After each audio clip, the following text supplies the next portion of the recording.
Vamos abrir as nossas Bíblias, irmãos, no livro do Apocalipse, no capítulo de número 2.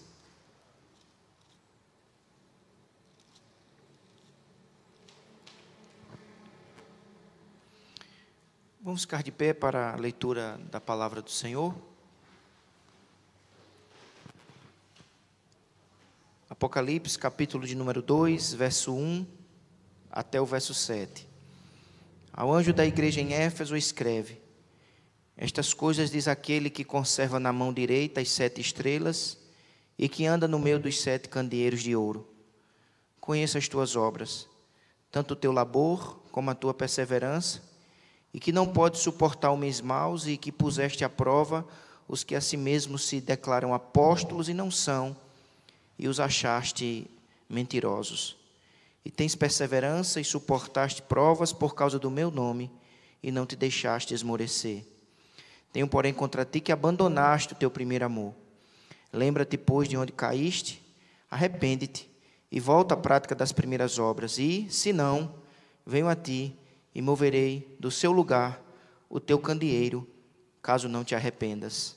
Tens, contudo, a teu favor, que odeias as obras dos nicolaítas, as quais eu também odeio. Vamos juntos, o 7? Quem tem ouvidos, ouça o que o Espírito diz às igrejas. Ao vencedor, dar-lhe-ei que se alimente da árvore da vida, que se encontra no paraíso de Deus. Amém.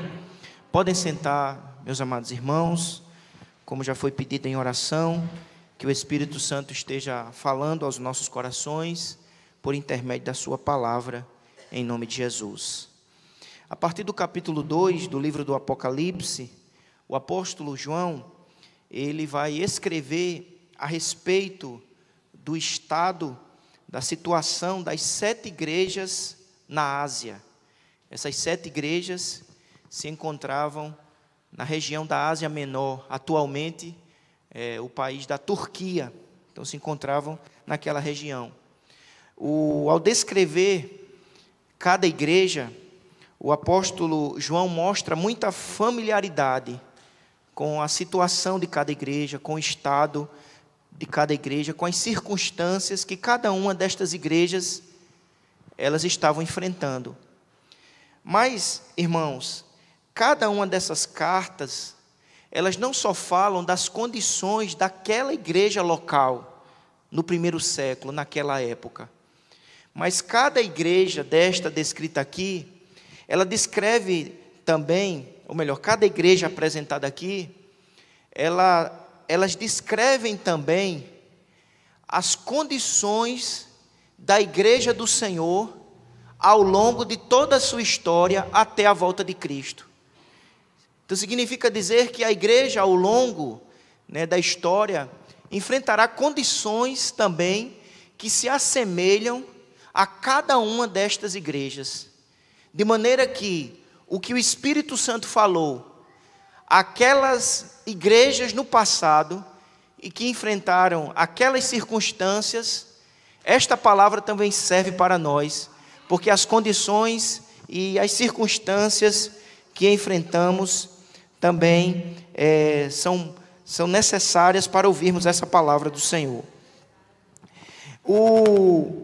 O apóstolo João, ele dirige a sua carta ao anjo da igreja. E conforme os comentaristas, os estudiosos das Escrituras afirmam, o anjo da igreja é o mensageiro da igreja, por isso que são chamados de anjo, porque são mensageiros. E os mensageiros da igreja são os pastores da igreja. Então a igreja é dirigida primeiramente ao anjo da igreja, mas toda a igreja precisa ouvir. Por isso que a carta termina dizendo: quem tem ouvidos para ouvir, ouça o que o Espírito diz às igrejas. Então não é apenas ao anjo da igreja, é dada às igrejas. E essa carta, irmãos, que com a graça de Deus nós vamos meditar nesta noite, essa carta ela pode ser dividida em 5 partes. Na primeira parte, nós temos Jesus se apresentando àquela igreja. Nós lemos isso no versículo de número 1. Ao anjo da igreja em Éfeso, escreve. Primeiro, é importante observarmos que a igreja estava na cidade de Éfeso. Como eu disse, Éfeso era uma cidade que ficava na Ásia Menor, atual Turquia. Éfeso era uma cidade rica, uma cidade próspera. Éfeso era um centro comercial da Ásia Menor.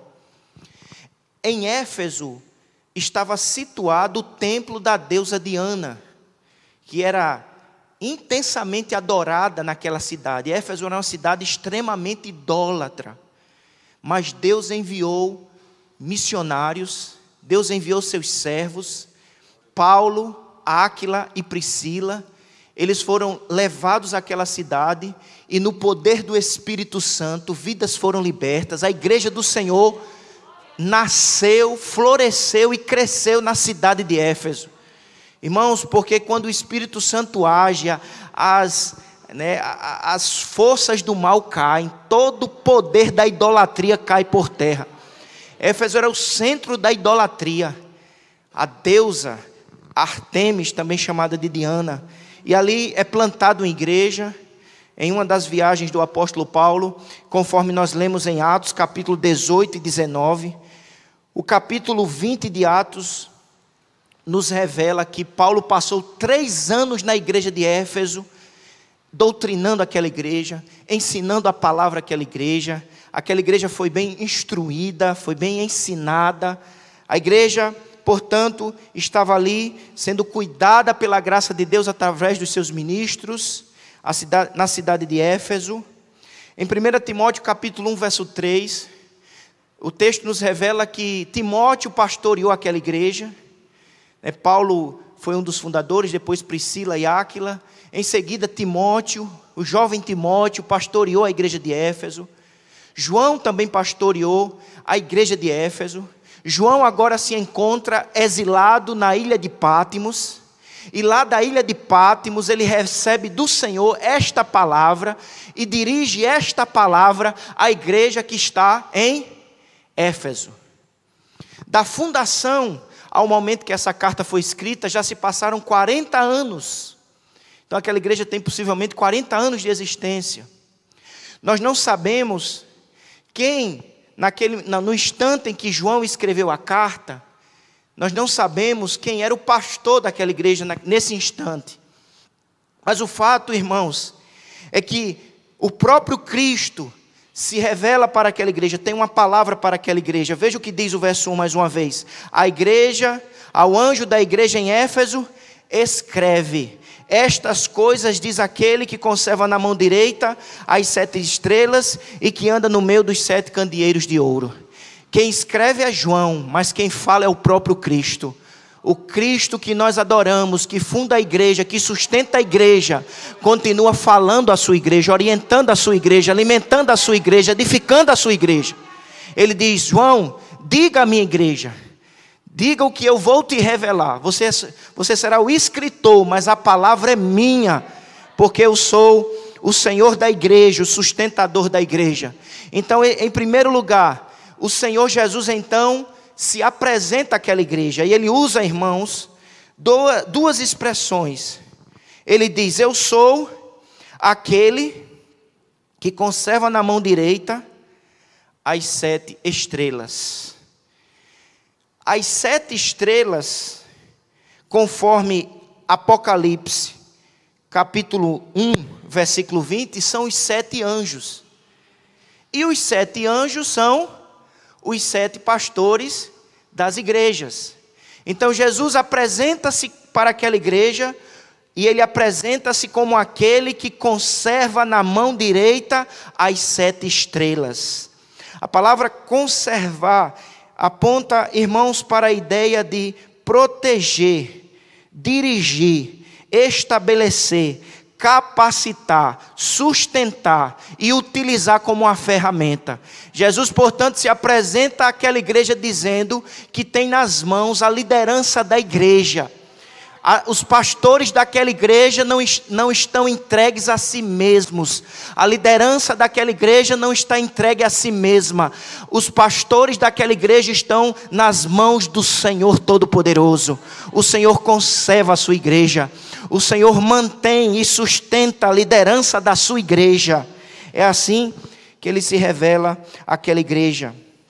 Mas em segundo lugar, Ele diz não apenas que conserva na mão direita os sete anjos, ou as 7 estrelas, ou os 7 pastores.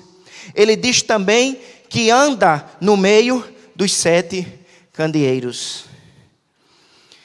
As 7 estrelas são os 7 anjos, que são os 7 pastores das 7 igrejas.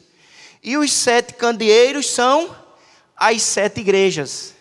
É uma maneira simbólica que o livro do Apocalipse apresenta as igrejas, chamando os pastores de anjos e estrelas e chamando as igrejas de candeeiros. Mas uma informação importante, irmãos, que a palavra de Deus nos revela, é que no versículo de número 1, no capítulo 1, versículo 13, Jesus revela-se como estando no meio dos candeeiros. No capítulo 1, versículo 13, ele diz: e no meio dos candeeiros, um semelhante ao Filho do Homem. Jesus, no capítulo 1, versículo 13, se revela como aquele que está no meio dos candeeiros. Portanto, ele se revela como aquele que está no meio da sua igreja, no meio do seu povo. A sua igreja não está sozinha, desamparada, desassistida. O Filho do Homem, o Filho de Deus, Jesus Cristo, está no meio da igreja.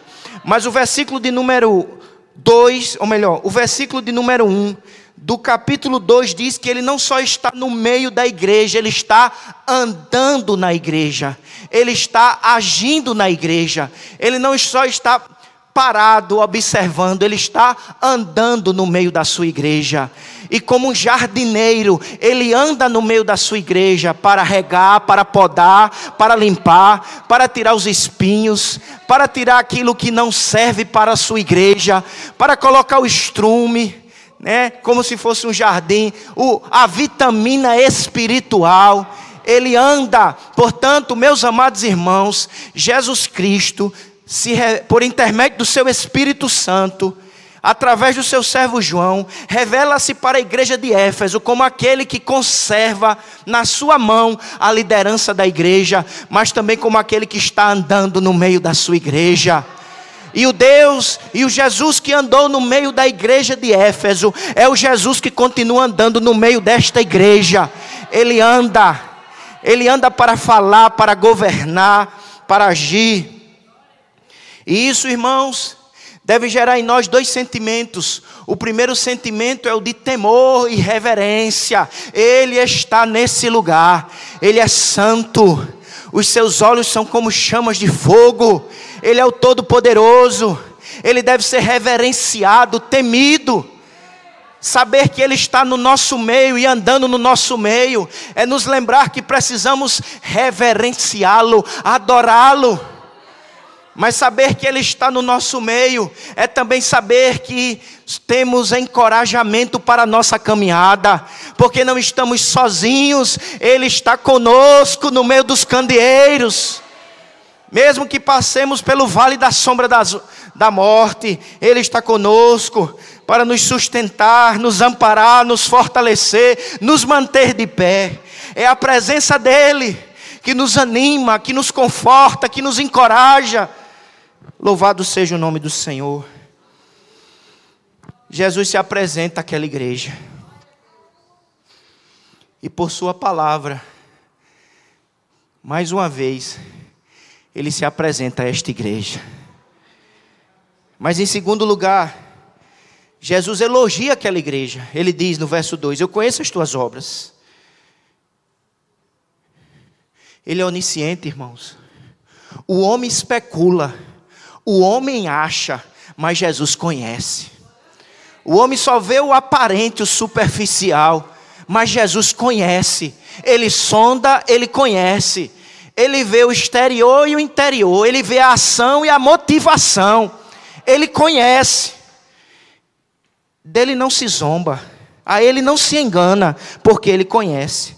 E Ele olha para aquela igreja. Ele olha para aquela congregação. Ele olha para aquele povo.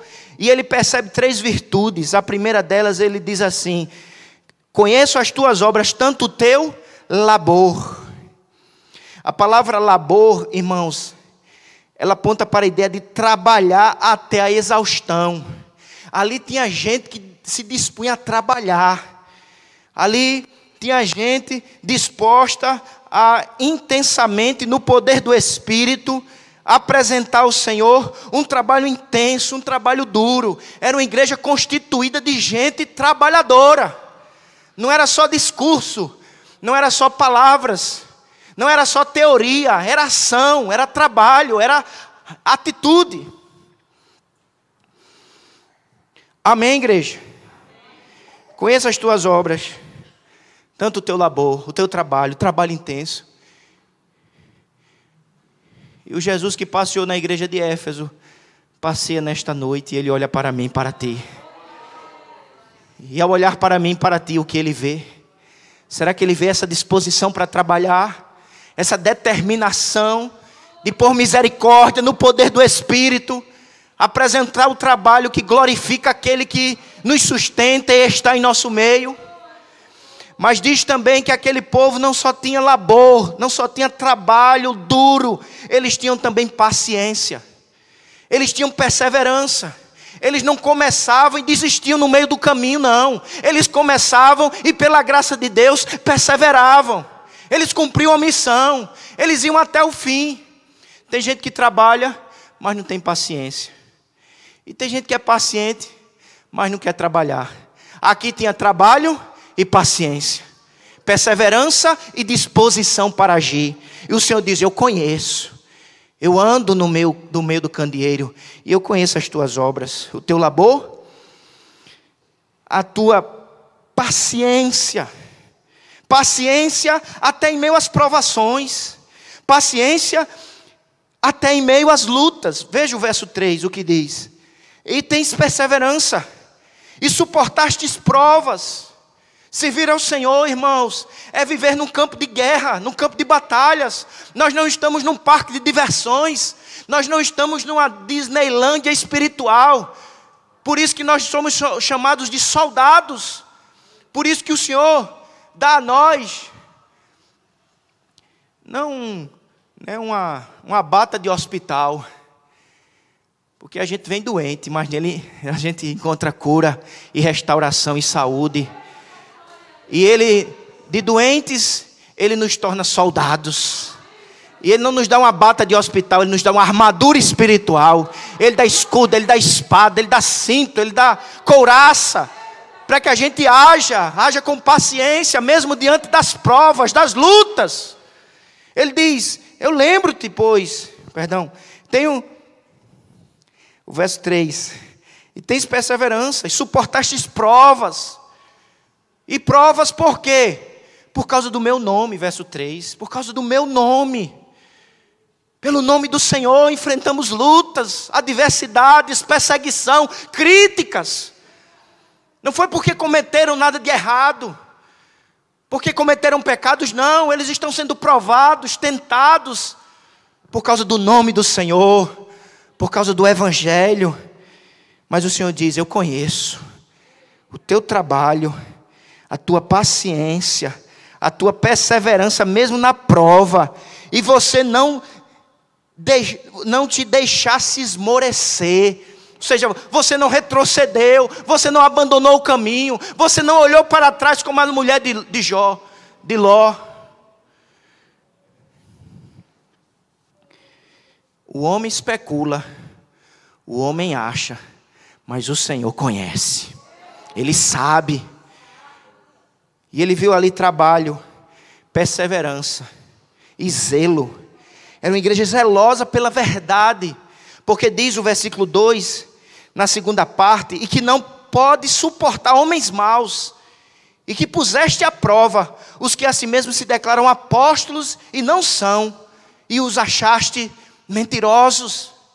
É uma igreja que amava a verdade. Havia indivíduos lá proclamando-se apóstolos. Eles não queriam ser pastores comuns, eles queriam ser apóstolos, mas havia critérios. A palavra de Deus estabeleceu normas para definir quem era apóstolo e quem não era. Eles tiveram paciência, mas também tiveram zelo. Eles amavam a verdade. Eles amavam a sã doutrina, aquilo que Jesus estabeleceu. Eles amavam a Bíblia. Era uma igreja zelosa pela verdade, pela sã doutrina, pela palavra. Tinha trabalho, tinha paciência, mas tinha zelo doutrinário, vontade de aprender mais da verdade revelada e saber o que é o certo, o errado, o verdadeiro e o falso. Ela provou, ela examinou e viu que ali não havia verdade. Mas nós só compreendemos, nós só teremos condições de analisar o falso se de fato conhecermos o verdadeiro. Tem uma história de um grupo de pessoas cegas que foram, não sei se é verdade, mas ilustra aquilo que eu quero falar. Era um grupo de cegos, eles foram contratados por um banco para detectar cédulas falsas. E eles foram fazer um curso para se tornarem peritos.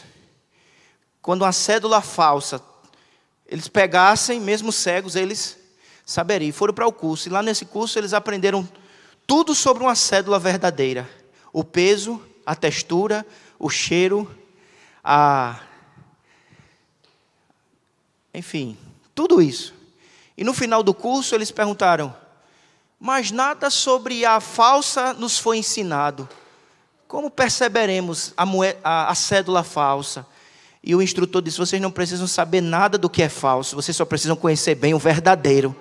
Porque quando o falso estiver nas suas mãos, vocês perceberão que ali não existem as marcas da verdade, do evangelho, da sã doutrina. A gente não precisa estar conhecendo o que é falso, o que é obscuro, o que é trevas.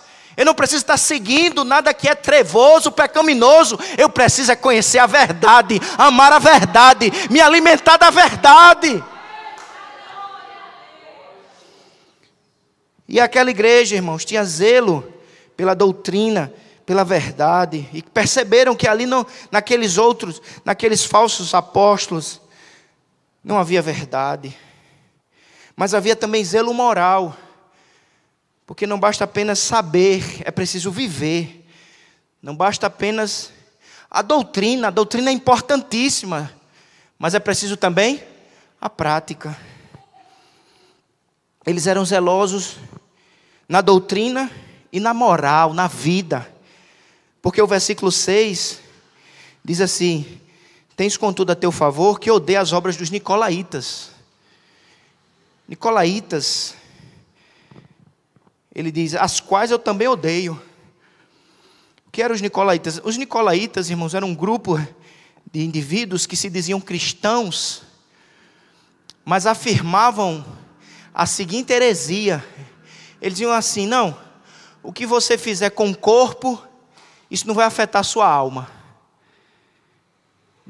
Não tem nada não, se você participar dos banquetes dos pagãos, das mesas da imoralidade.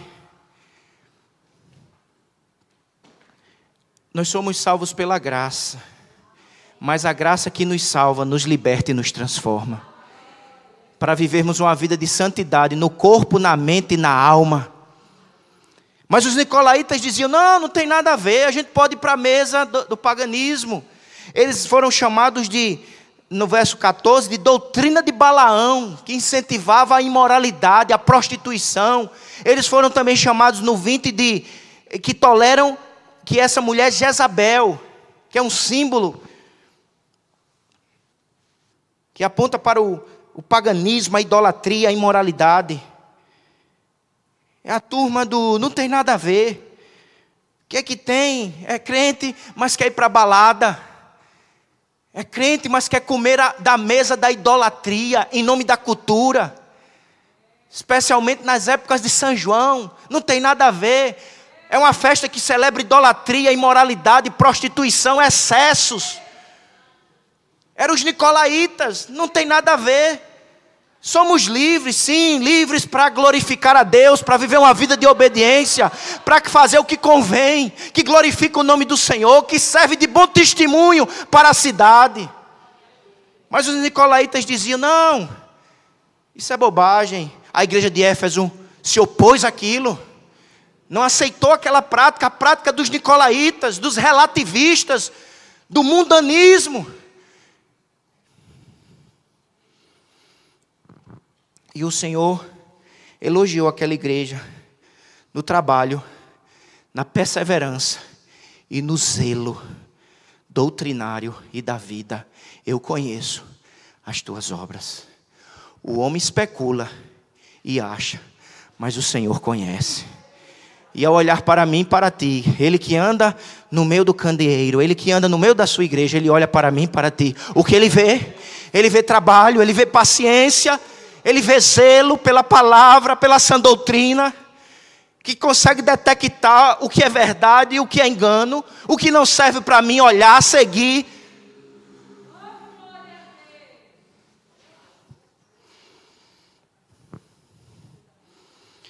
Mas em terceiro lugar, Jesus também repreende aquela igreja. Ele é verdadeiro, irmãos. E o amor muitas vezes se expressa em disciplina. O amor muitas vezes se expressa em repreensão. Quem ama elogia, quem ama aplaude, mas quem ama também corrige, disciplina e repreende. E o Senhor traz uma palavra de repreensão, dizendo àquela igreja, mesmo ela sendo trabalhadora, zelosa na doutrina, perseverante, Ele diz, verso 4, tenho porém contra ti, que abandonaste o teu primeiro amor. É preciso trabalho, irmãos, é preciso doutrina, é preciso perseverança, mas estas coisas não podem apagar de nós o fervor, a paixão, o amor. E Ele diz, apesar do trabalho, apesar da doutrina, apesar da paciência, tenho porém contra ti, que abandonaste o teu primeiro amor. Irmãos, a principal virtude de um verdadeiro cristão é o amor. O mesmo João, escrevendo no capítulo 13 do Evangelho, ele afirma, registrando as palavras de Jesus, nisto conhecerão todos que sois meus discípulos, se tiverdes amor uns aos outros. O amor é a virtude principal. Não basta o trabalho, não basta o zelo doutrinário, não basta a perseverança, é preciso amar. Amar a Deus sobre todas as coisas. Um amor que me leva a priorizar o meu relacionamento com Ele. Mas o amor ao próximo. O amor que me leva a perdoar, suportar, orar. O amor que me leva a dominar a minha língua. Para não falar de maneira ofensiva, desrespeitosa. O amor que me leva a abrir a boca para edificar. E o amor que me leva a controlar a minha língua de maneira que não saia da minha boca nenhuma palavra torpe. Palavras que edificam, que promovem amor no casamento, dentro de casa, na igreja, nos relacionamentos. Não basta trabalho, doutrina e paciência sem amor.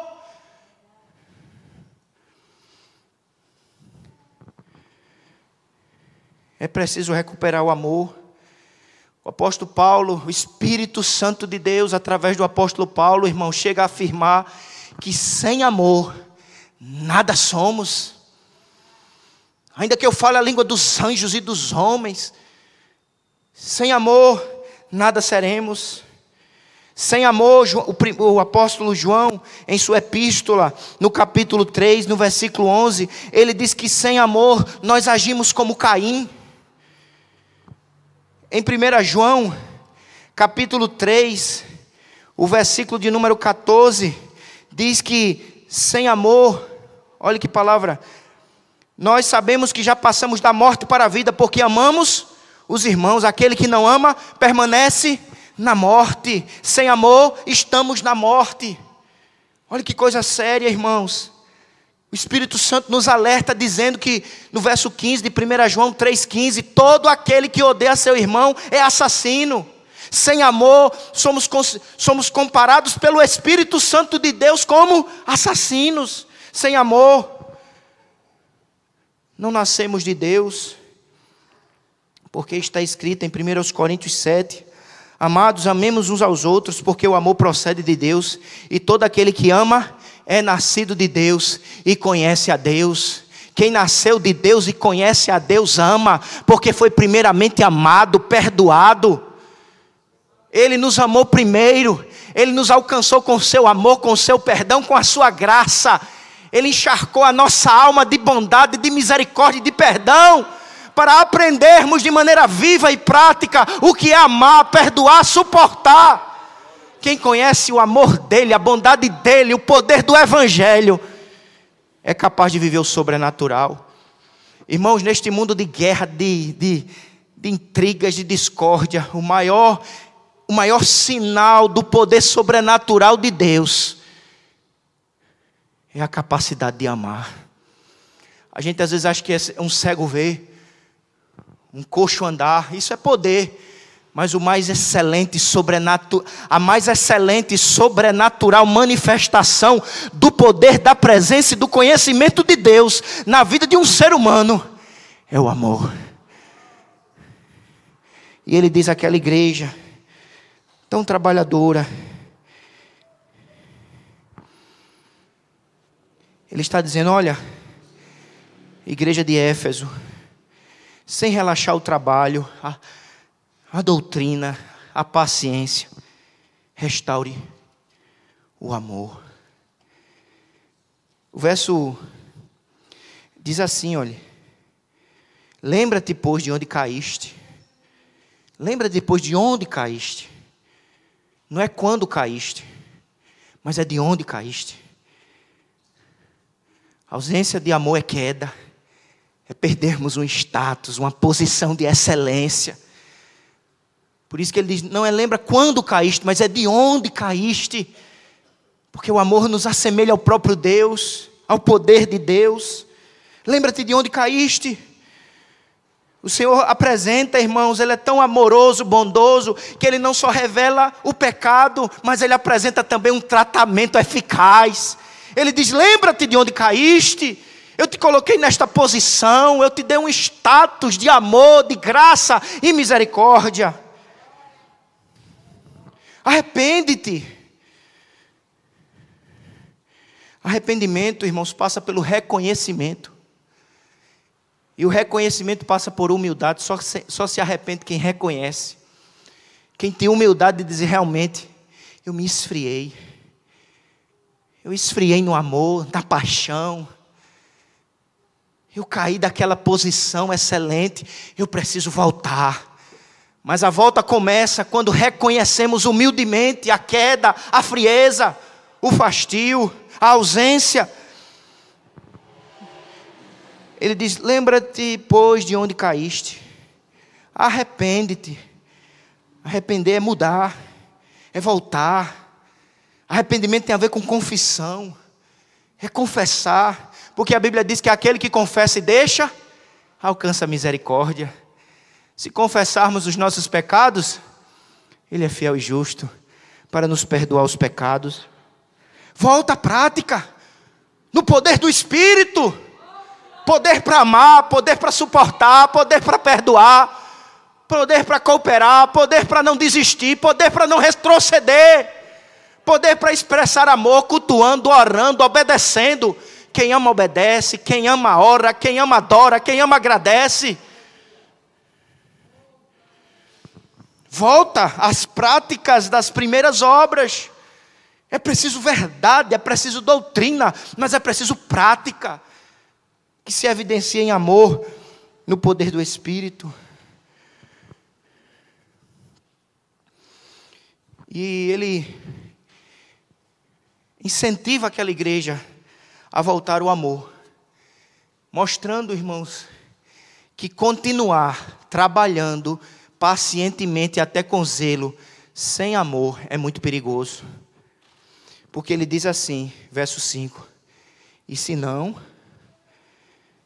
final do verso 5, e se não, venho a ti e moverei do seu lugar o teu candeeiro.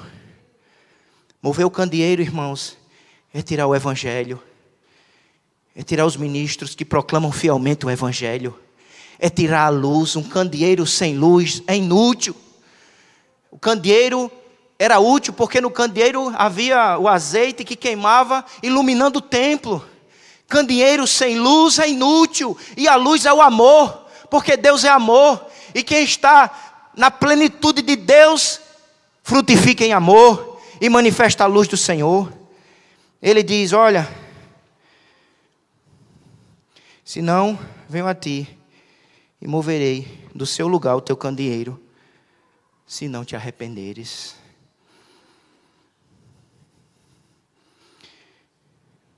Não está em amor.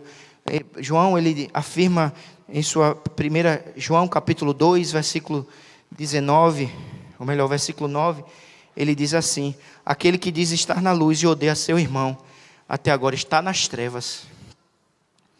Aquele que ama seu irmão, permanece na luz, e nele não há nenhum tropeço. O que nos faz brilhar, não é apenas o trabalho, o zelo doutrinário e a paciência. O que nos faz brilhar é amar. Ele está dizendo, sem abandonar o trabalho, a doutrina e a paciência. Adorne tudo isso com amor, que é um fruto do Espírito. Senão, eu venho contra ti e retiro e moverei do seu lugar o teu candeeiro. Irmãos, alguns irmãos já tiveram a oportunidade de viajar à cidade de Éfeso, na atual Turquia. E eles foram visitar esta igreja. E quando você chega na Turquia, onde existe a cidade de Éfeso, não há mais uma igreja, só há ruínas. Porque aquela igreja em Éfeso não ouviu o conselho daquele que estava no meio dela.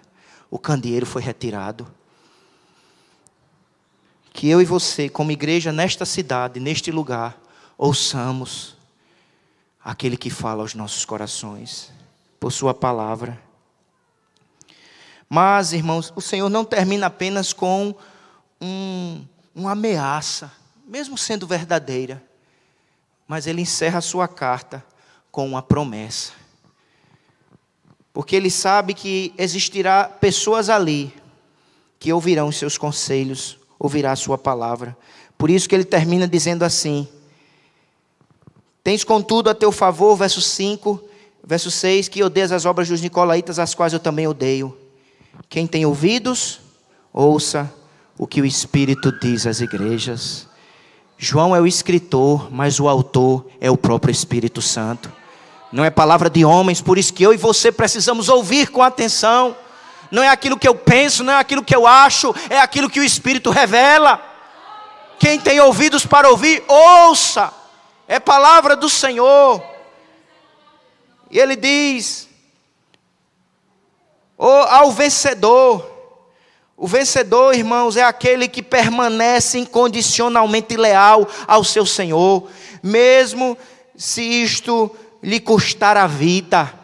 O vencedor permanece, o vencedor ouve os conselhos do Senhor, o vencedor crê na palavra e se submete à palavra. O vencedor permanece na fé, mesmo que venha tribulação, mesmo que venha provas. O vencedor, ao vencedor, onde a vitória, tem de haver guerras. Não há vencedor sem guerras. A vida cristã é uma guerra sem tréguas contra os poderes do maligno. É guerra contra Satanás, é guerra contra o pecado, é guerra contra a própria carne, é guerra contra o mundo, mas no poder do Espírito, firmados na palavra, venceremos. Porque o fraco pode dizer, sou forte. Paulo diz: quando sou fraco, aí é que eu sou forte. Porque a minha fraqueza se aperfeiçoa no poder daquele que está no meio dos candeeiros. Ele me dá força, tudo posso naquele que me fortalece. Eu não tenho energia suficiente para perseverar, mas a minha energia, a minha força, a minha capacidade de perseverar vem dele. Então ele profetiza que haverá ali vencedores. Aquele que vencer. Como eu tenho dito, não há vitória sem luta.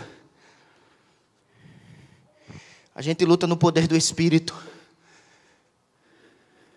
E a gente luta firmados nas promessas do Senhor.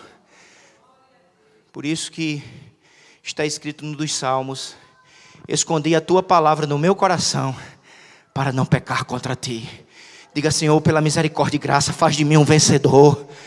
Que eu me mantenha firme, trabalhando com zelo, com paciência, mas restaura na minha alma, na minha mente, nas minhas emoções, o amor. Sara minhas feridas pelo sangue derramado na cruz do Calvário. Que esse poder sobrenatural do Espírito Santo haja em mim e me leve a viver em amor e a vencer o diabo, o pecado, o mundo, firmado no poder do Espírito, na tua obra garantidora da minha salvação e da minha chegada no outro lado do Jordão, mas firmado também nas promessas. A promessa que está, a Bíblia está recheada de promessas, e é firmado nas promessas que nós avançamos. Ainda que eu ande pelo vale da sombra da morte, não temerei mal algum, porque tu estás comigo. É promessa. Eleva os meus olhos para os montes, de onde me virá o socorro. Meu socorro vem do Senhor, que fez os céus e a terra. Não deixará vacilar o teu pé, aquele que te guarda não tosquenejará. Eis que não tosquenejará, nem dormirá o guarda de Israel. O Senhor é quem te guarda. O Senhor é a tua sombra à tua direita. O sol não te molestará de dia, nem a lua de noite. O Senhor te guardará de todo mal. Ele guardará a tua alma. Ele guardará a tua entrada e a tua saída desde agora e para sempre. Firme a sua alma nas promessas, na palavra. Deus é o nosso refúgio e fortaleza, socorro bem presente na hora da angústia, pelo que não temeremos, ainda que a terra se abale. É na palavra que a gente vence, é no poder do Espírito, é pelo sangue derramado na cruz do Calvário.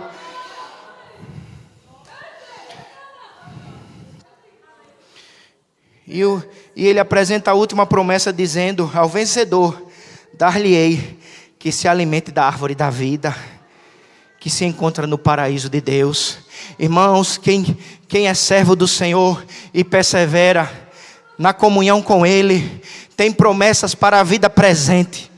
Promessas que já se realizaram no passado, quando Ele te alcançou, quando Ele foi te buscar, porque está escrito: o Filho do Homem veio buscar e salvar o que se havia perdido. Estávamos perdidos e Ele nos caçou amorosamente e poderosamente, nos encontrou. Nós estávamos mortos nos nossos delitos e pecados, Ele nos deu vida, nos ressuscitou, pela graça sois salvos. Temos promessas no passado, promessas no presente e promessas para o futuro.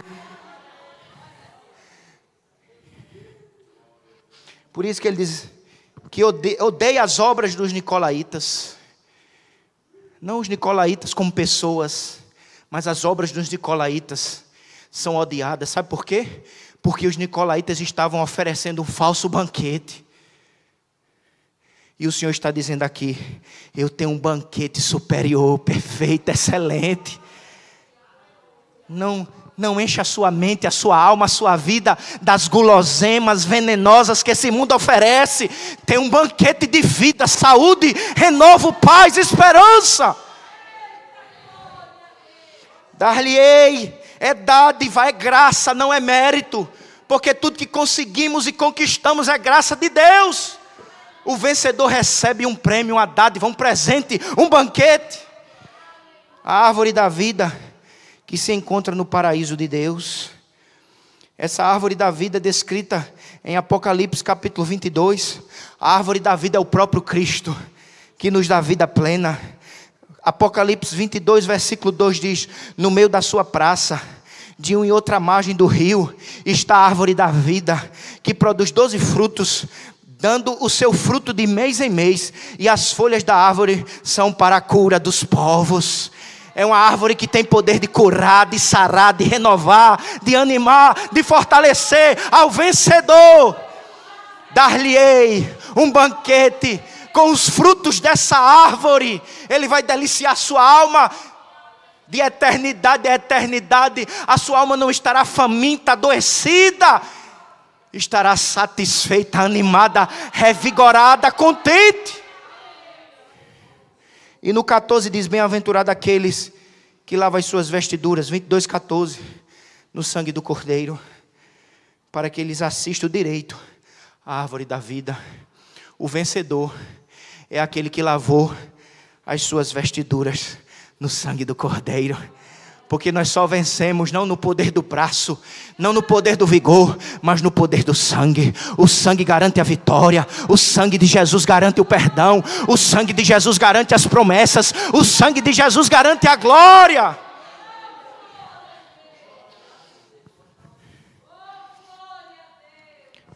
Deus, irmãos, nos conceda a graça de lutar e perseverar, firmes na promessa. Ele está andando aqui. E que Ele veja em mim e em ti as virtudes que Ele viu naquela igreja: trabalho, perseverança, e zelo e esperança. Que o Senhor possa fazer isso em nós. Que possamos orar e dizer: Senhor, renova em mim o ânimo, a alegria, o desejo de te servir. Não importa a sua idade. No reino de Deus, irmãos, Ele usa todos.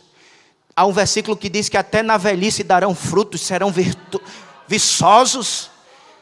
No reino do mundo talvez estejam escanteados, mas no reino de Deus estão frutificando, cheio de vigor, para a glória de Deus.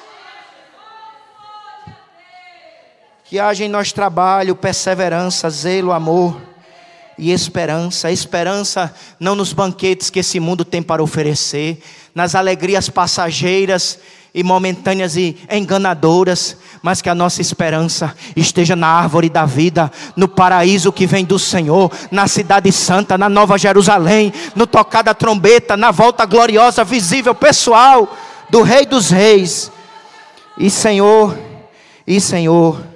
das nossas vidas. Quem tem ouvidos para ouvir, ouça o que o Espírito diz às igrejas. Que Deus nos abençoe. Fiquemos de pé e vamos orar.